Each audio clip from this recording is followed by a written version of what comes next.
Scendeva dalla soglia di uno di quegli usci e veniva verso il convoglio. Una donna, il cui aspetto annunziava una giovinezza avanzata, ma non trascorsa.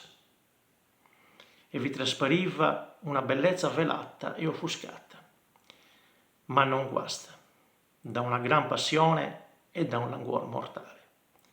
Quella bellezza molle e a un tempo maestosa che brilla nel sangue lombardo.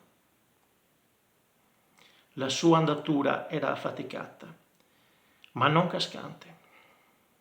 Gli occhi non davano lacrime, ma portavano segno di averne sparse tante.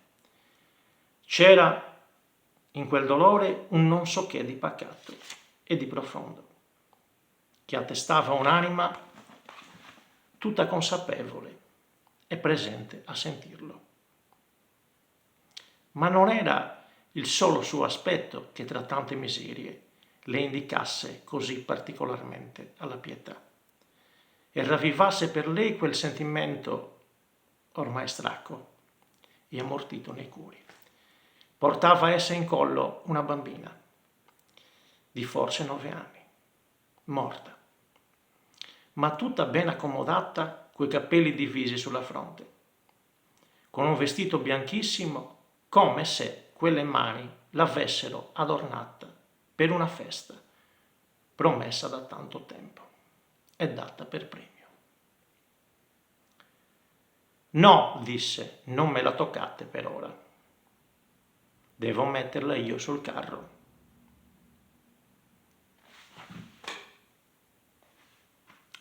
Poi continuò, promettetemi di non levarle un filo d'intorno, né di lasciare che altri si ardisca a farlo, e di metterla sottoterra così. Addio Cecilia, riposa in pace. Stasera verremo anche noi per restare sempre insieme. La madre di Cecilia nel capitolo della peste di Milano dei Promessi Sposi di Alessandro Manzoni.